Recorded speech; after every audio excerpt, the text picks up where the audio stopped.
Hi friends, knowledge ഫാക്ടറിയിലേക്ക് എല്ലാവർക്കും സ്വാഗതം. നമുക്കിന്ന് മെയ് 27 കുറച്ച് കറണ്ട് അഫയേഴ്സിനെ കുറിച്ച് സംസാരിക്കാം.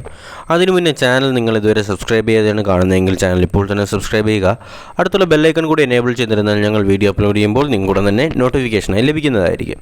അപ്പോൾ നമുക്ക് ഇന്നത്തേക്കുള്ള കറണ്ട് അഫയേഴ്സിലേക്ക് തന്നെ പോകാം. ഒന്നാമത്തെ ചോദ്യം, world thyroid day is observed on which day?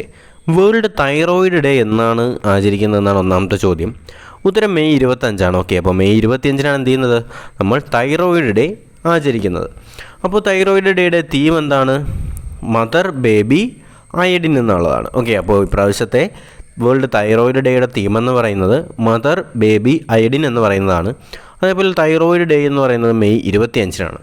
അപ്പോൾ നമുക്ക് തൈറോയിഡിനെ പറ്റിയുള്ള കുറച്ച് കാര്യങ്ങളിലേക്ക് കൂടി പോവാം. ഈ തൈറോയിഡ് എന്ന് പറയുന്നത് ഒരു ബട്ടർഫ്ലൈ ഷേപ്പിലുള്ള ഒരു ഓർഗനാണ്, ഒരു ഗ്ലാൻഡാണ്. നമ്മുടെ ത്രോട്ടിൽ പ്രൊഡ്യൂസ് ചെയ്യുന്ന, നമ്മുടെ തൊണ്ടയിലുള്ള ഒരു ബട്ടർഫ്ലൈയുടെ ഷേപ്പിലുള്ള ഒരു ഗ്ലാൻഡാണ് എന്തെന്ന് പറയുന്നത്? തൈറോയിഡ് എന്ന് പറയുന്നത്. തൈറോയിഡ് എന്ത് ചെയ്യുന്നുണ്ട്? രണ്ട് തരത്തിലുള്ള ഹോർമോൺസ് പ്രൊഡ്യൂസ് ചെയ്യുന്നുണ്ട്. ഒന്നെന്ന് പറയുന്നത് T3 അല്ലെങ്കിൽ തൈറോക്സിൻ എന്നും, രണ്ടാമത്തേതിന് T4 അല്ലെങ്കിൽ ട്രൈ അയഡോ തൈറോയിൻ എന്നും പറയും. ഓക്കെ, ഇത് രണ്ടും എന്താണ് ചെയ്യുന്നത്? ദേ സ്റ്റിമുലേറ്റ് ഹോർമോൺസ്. ഇവരെന്ത് ചെയ്യുന്നു? TSH അല്ലെങ്കിൽ തൈറോയിഡ് സ്റ്റിമുലേറ്റ് ഹോർമോണിനെ മെയിൻറ്റെയിൻ ചെയ്യുക എന്ന് പറയുന്നതാണ് നമ്മുടെ T3യുടെയും T4ൻ്റെയും പ്രധാനപ്പെട്ട ജോലി എന്ന് പറയുന്നത്. അതേപോലെ നമ്മുടെ ശരീരത്തിൽ മെറ്റബോളിസം കൺട്രോൾ ചെയ്യുക. അതേപോലെ എന്തെങ്കിലും പ്രശ്നങ്ങളുണ്ടെങ്കിൽ എന്തെങ്കിലും ഡിസ്ഫങ്ഷൻസ് അല്ലെങ്കിൽ എന്തെങ്കിലും ശരീരത്തിൽ എന്തെങ്കിലും പ്രശ്നങ്ങളുണ്ടെങ്കിൽ അതിനെല്ലാം പെട്ടെന്ന് ബാലൻസ് ചെയ്യുക എന്നുള്ളതൊക്കെയാണ് നമ്മുടെ TSH അല്ലെങ്കിൽ തൈറോയിഡ് സ്റ്റിമുലേറ്റിംഗ് ഹോർമോൺസിൻ്റെ പ്രധാന ജോലി എന്ന് പറയുന്നത്. അതേപോലെ തൈറോയിഡ് കൂടിയാലും കുറഞ്ഞാലും പ്രശ്നമാണ്. ഡിക്രീസ് ഇൻ തൈറോയിഡ് ഹോർമോൺ കുറയുകയാണെങ്കിൽ എന്തിന് കാരണമാകും? ഹൈപ്പോ തൈറോയിഡിസത്തിന് കാരണമാകും. ഹൈപ്പോ തൈറോയിഡിസത്തിൻ്റെ ലക്ഷണം എന്താണ്? സഡൻ വെയിറ്റ് ഗെയിൻ, പെട്ടെന്ന് വണ്ണം വയ്ക്കും.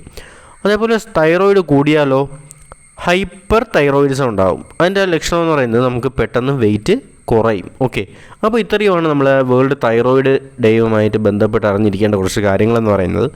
രണ്ടാമത്തെ ചോദ്യത്തിലോട്ട് നമുക്ക് പോകാം. What is A per capita income of India in physical year of 2020-21?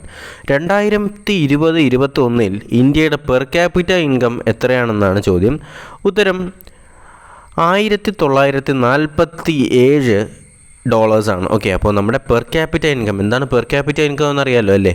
Per head, നമ്മുടെ ഓരോ വ്യക്തിക്കും എത്രയാണ് നമ്മുടെ പെർ ക്യാപിറ്റ ഇൻകം എന്നുള്ളതാണ് ചോദ്യം. നമ്മുടെ കണക്കുകൾ അനുസരിച്ച് ഓരോ വ്യക്തിക്കും $1947. ഓക്കെ, അതാണ് നമ്മുടെ പെർ ക്യാപിറ്റ ഇൻകം എന്ന് പറയുന്നത്.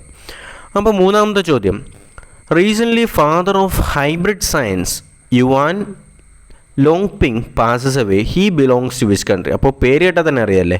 അപ്പോൾ ആരാണ് ഫാദർ ഓഫ് ഹൈബ്രിഡ് സയൻസ് എന്നറിയപ്പെടുന്ന, ഹൈബ്രിഡ് റൈസ് എന്നറിയപ്പെടുന്ന ആരെയാണ്? യുവാൻ ലോങ്പിങ്. ഓക്കെ, അപ്പോൾ ഇദ്ദേഹമാണ് എന്ത് ചെയ്യുന്നത്? ഈ ഇടയ്ക്ക് മരിച്ചുപോയത്. ഇദ്ദേഹം ഏത് രാജ്യത്തിൽ നിന്നാണ് ചോദ്യം? ഉത്തരം ചൈനയാണ്. ഇദ്ദേഹമാണ് യുവാൻ ലോങ്പിങ് എന്ന് പറയുന്നത്. അപ്പോൾ നമുക്ക് യുവാൻ ലോങ്പിങ്ങിനെ കുറിച്ച് കുറച്ച് കാര്യങ്ങൾ നോക്കാം. Yuan Longping he's a renowned hybrid rice strain. Okay, അപ്പോൾ ഇദ്ദേഹം എന്ന് പറയുന്നൊരു ചൈനീസ് സയൻറ്റിസ്റ്റാണ്. അതേപോലെ തന്നെ ഇദ്ദേഹം എന്താണ് ചെയ്തത്? ഹൈബ്രിഡ് റൈസാണ് ഇദ്ദേഹം ഉണ്ടാക്കിയിരുന്നത്. 1973 ഇദ്ദേഹം പുതിയൊരു ഹൈബ്രിഡ് റൈസ് സ്റ്റെയിൻ ഉണ്ടാക്കുകയും അത് വളരെ വിജയകരമായിട്ട് സക്സസ്ഫുൾ ആവുകയും ചൈനയിൽ മൊത്തത്തിൽ തന്നെ എന്ത് ചെയ്തു? പെട്ടെന്ന് ഒരുപാട് സ്ഥലങ്ങളിൽ ഇദ്ദേഹം ഈ ഹൈബ്രിഡ് റൈസ് എത്തിക്കുകയും ചൈനയുടെ തന്നെ ഓവറോൾ ചൈനയുടെ മൊത്തത്തിലുള്ള അരി ഉൽപ്പാദനം ഇദ്ദേഹം കാരണം കൂടുകയും ഉണ്ടായി. മാത്രമല്ല ഇദ്ദേഹത്തിന് എന്തിനും സാധിച്ചു? ഒരുപാട് റൈസ് ഉൽപ്പാദിപ്പിച്ച് ബാക്കിയുള്ള രാജ്യത്തിലേക്ക് എക്സ്പോർട്ട് ചെയ്യാനും ഇദ്ദേഹത്തിന് സാധിച്ചു എന്നുള്ളതാണ്. അപ്പോൾ നിങ്ങൾ ഇതുവരെ വീഡിയോ ലൈക്ക് ചെയ്തിട്ടില്ല എങ്കിൽ വീഡിയോ ഇപ്പോൾ തന്നെ ലൈക്ക് ചെയ്യുക. കാരണം നിങ്ങളുടെ ഓരോ ലൈക്കും നമുക്ക് വിലപ്പെട്ടതാണ്. അപ്പോൾ നമുക്ക് നാലാമത്തെ ചോദ്യത്തിലോട്ട് പോകാം. International missing children's day is observed globally on which day? അപ്പോൾ international missing children's day, okay, അപ്പോൾ ഈ ഡേ ആയിട്ട് നമ്മൾ കണക്കാക്കുന്നത് എന്നാണ്? മെയ് 25. അപ്പോൾ May 25 international missing children's day ആയിട്ട് നമ്മൾ കണക്കാക്കുന്നത്. അപ്പോൾ 1983 US പ്രസിഡൻ്റായിരുന്ന റൊണാൾഡ് റീഗനാണ് എന്ത് ചെയ്യുന്നത്? ഇൻ്റർനാഷണൽ മിസ്സിംഗ് ചിൽഡ്രൻസ് ഡേ എന്ന് പറയുന്നൊരു കാര്യം അദ്ദേഹമാണ് ഈ ഒരു പ്രസ്ഥാനത്തിന് തുടക്കം വയ്ക്കുന്നത്. ഓക്കെ, അപ്പോൾ ഇതിൻ്റെ ഭാഗമായിട്ടാണ് international centre for missing and exploited children's എന്ന് പറയുന്നൊരു ഓർഗനൈസേഷൻ ഡെവലപ്പ് ആവുന്നത്.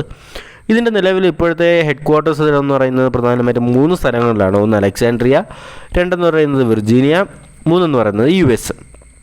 ഇതിൻ്റെ ഇപ്പോഴത്തെ നിലവിലെ ചെയർമാൻ എന്ന് പറയുന്നത് ഡോക്ടർ ഫ്രാൻസ് ബി ഹമ്മറാണ്. ഓക്കെ, അപ്പോൾ ഇത്രയും കാര്യങ്ങളൊന്ന് ഓർത്ത് വെച്ചേക്കുക. അഞ്ചാമത്തെ ചോദ്യത്തിലൂടെ നമുക്ക് പോകാം. Who is author of the book Nehru Tibet and China? Nehru ടിബറ്റും പിന്നെ ചൈനയും എന്ന് പറയുന്ന ഈ പുസ്തകം എഴുതിയത് ആരെന്നാണ് ചോദ്യം. ഉത്തരം അവതാർ സിംഗ് ബാസിൻ അല്ലെങ്കിൽ AS ബാസിൻ. ഓക്കെ, അപ്പോൾ അവതാർ സിംഗ് ബാസിൻ ആണ് നെഹ്റു ടിബറ്റ് ആൻഡ് ചൈന എന്ന് പറയുന്ന ഈ പുസ്തകം എഴുതിയത്. ഓക്കെ, ആറാമത്തെ ചോദ്യം. Sahi lychee was recently exported to UK and it is mainly found in which Indian state? ഒരു ലിച്ചി എന്ന് പറയുന്ന ഏലക്കയാണ്. ഓക്കെ, അപ്പോൾ ഏലക്ക പോലുള്ള ഒരു സുഗന്ധവ്യഞ്ജനമാണ് ലിച്ചി എന്ന് പറയുന്നത്.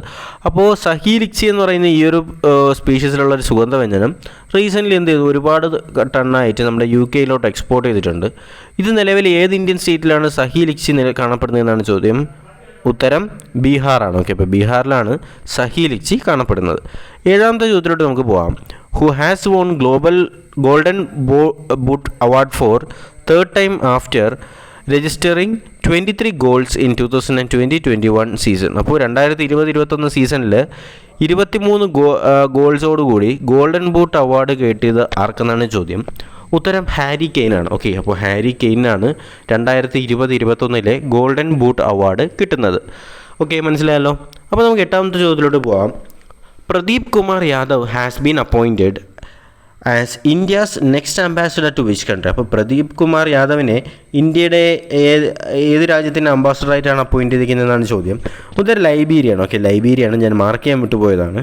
അപ്പോൾ ലൈബീരിയയുടെ പുതിയ ഇന്ത്യൻ അംബാസിഡർ ആരെന്ന് പറയുന്നത് പ്രദീപ് കുമാർ യാദവ് എന്ന് പറയുന്നത്. അപ്പോൾ നമുക്ക് ലൈബീരിയയിലെ കുറച്ച് കാര്യങ്ങൾ നോക്കാം. ഇതാണ് ഏകദേശം അമേരിക്കയ്ക്ക് സമമായിട്ടുള്ള ഒരു ഫ്ലാഗ് പോലെ തോന്നിക്കുന്നതാണ് ലൈബീരിയയുടെ ഫ്ലാഗ് എന്ന് പറയുന്നത്. ലൊക്കേഷൻ ഞാൻ ഇതിനകത്ത് കറക്റ്റ് കാണിച്ചിട്ടുണ്ട്.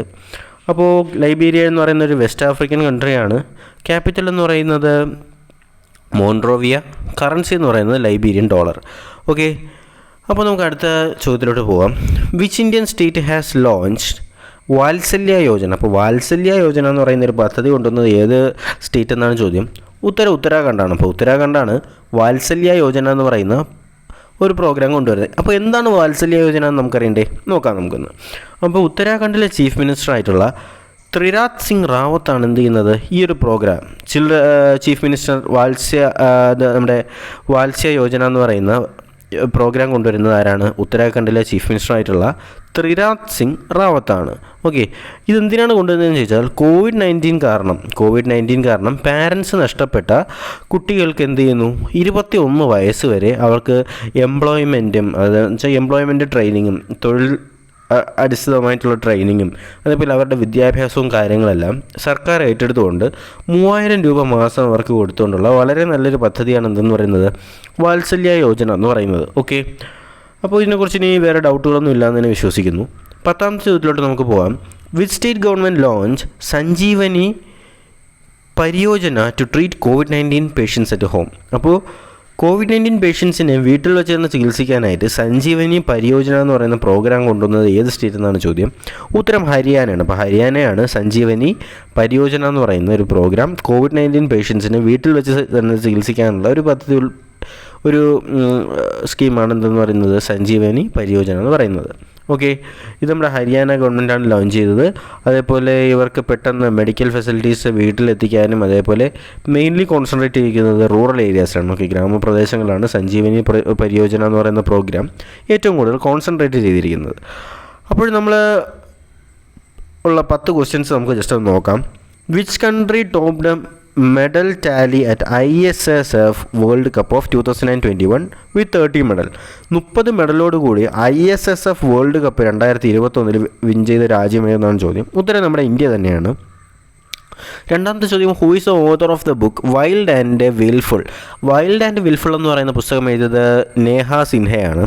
According to the World Bank GDP growth of India of fiscal year 2021-22 2021-22 World Bank കണക്കനുസരിച്ച് ഇന്ത്യയുടെ GDP എത്രയാവുന്നതാണ് ചോദ്യം. ഉത്തരം 10.1% ആണ്. അതേപോലെ യുറാൾഡ് ഹെഡ്ഗർ has been appointed as new prime minister of which country? Eduard ഹെഡ്ഗറിനെ സ്ലോവാക്കിയയുടെ പുതിയ പ്രൈം മിനിസ്റ്റർ ആയിട്ടാണ് അപ്പോയിൻറ്റ് ചെയ്തിട്ടുള്ളത്. അതുപോലെ വെസ്റ്റേൺ റെയിൽവേ സോണാണ് എന്ത് ചെയ്യുന്നത്, ഇന്ത്യയിലെ തന്നെ തന്നെ ഫുള്ളി ഇലക്ട്രിഫൈഡ് ആയിട്ടുള്ള റെയിൽവേ സോൺ എന്ന് പറയുന്നത് വെസ്റ്റേൺ സെൻട്രൽ റെയിൽവേ സോണാണ്. അതേപോലെ ലോകത്തിലെ തന്നെ ആദ്യത്തെ അനിമൽസിന് വേണ്ടിയുള്ള കോവിഡ് വാക്സിൻ വികസിപ്പിച്ചെടുത്ത റഷ്യയാണ്. അതേപോലെ യുണീക്ക് ഗിഫ്റ്റ് സ്കീം എന്തിനാണ്? കോവിഡ് വാക്സിനേഷൻ സ്റ്റേറ്റിലെ ആൾക്കാരിലേക്ക് എത്തിക്കുന്നതിന് വേണ്ടി ഒരു യുണീക്ക് ഗിഫ്റ്റ് സ്കീം പ്രൊമോട്ട് ചെയ്തത് ഉത്തർപ്രദേശാണ്. അതേപോലെ GD Birla award 2020 GD Birla award കിട്ടിയിട്ടുള്ള സയൻറ്റിസ്റ്റ് എന്ന് പറയുന്നത് സുമൻ ചക്രവർത്തിയാണ്. Chandra X-ray observatory of NASA has detected emission of X-rays. അപ്പോൾ ചന്ദ്ര എക്സ്റേ ഒബ്സർവേറ്ററി എന്ത് ചെയ്യുകയാണ്? നാസ എക്സ്റേസ് ഒമിഷൻ ഏതൊരു പ്ലാനറ്റിൽ നിന്ന് എക്സ്റേ വരുന്നതായിട്ട് കണ്ടെത്തിയിട്ടുണ്ട്. ആ പ്ലാനറ്റ് എന്ന് പറയുന്നത് യുറാനസ് ആണ്. 10ാമത്തെ ചോദ്യം, who has been appointed as a mission director of Atal innovation mission. Atal innovation മിഷൻ്റെ ഇപ്പോഴത്തെ മിഷൻ ഡയറക്ടറായിട്ട് അപ്പോയിൻറ്റ് ചെയ്തിരിക്കുന്നത് ചിന്തൻ വാത്സവിനെയാണ്. ഓക്കെ, അപ്പോൾ ഈ 10 ക്വസ്റ്റ്യൻസാണ് വളരെ ഇമ്പോർട്ടൻ്റ് ആയിട്ടുള്ളത്. ഇതൊരു റിവിഷനായിട്ട് തന്നെ നിങ്ങൾ കണക്കാക്കുക. അപ്പോൾ നിങ്ങൾക്ക് വേണ്ടിയുള്ള ക്വിസ് ക്വസ്റ്റ്യനിലേക്കാണ് നമ്മൾ പോകാൻ പോകുന്നത്. ചോദ്യം എന്ന് പറയുന്നത്, who has become Asia second richest person. ഏഷ്യയുടെ 2ാമത്തെ റിച്ചസ്റ്റ് പേഴ്സണായിട്ട് ഈ ഇടയ്ക്ക്, ദാറ്റ് മീൻസ് ഇന്നലെ തന്നെ സെലക്ട് ചെയ്ത വ്യക്തി ആരെന്നാണ് ചോദ്യം. അപ്പോൾ ഫസ്റ്റ് പേഴ്സൺ നമുക്കെല്ലാം അറിയാം, മുകേഷ് അംബാനിയാണ്. അപ്പോൾ ഏഷ്യയിലെ തന്നെ സെക്കൻഡ് റിച്ചസ്റ്റ് പേഴ്സൺ ആരെന്നാണ് ചോദ്യം. ഉത്തരങ്ങൾ എന്ത് ചെയ്യുക? പെട്ടെന്ന് തന്നെ കമൻറ്റ് ചെയ്യുക. ഇന്നലത്തെ ക്വിസ് വിന്നറിനെ അറിയാനായിട്ട് ഇന്നലത്തെ വീഡിയോയിലെ കമൻറ്റ് ബോക്സിൽ നോക്കുക, നമ്മൾ കമൻറ്റിൽ പിൻ ചെയ്തിട്ടുണ്ട്.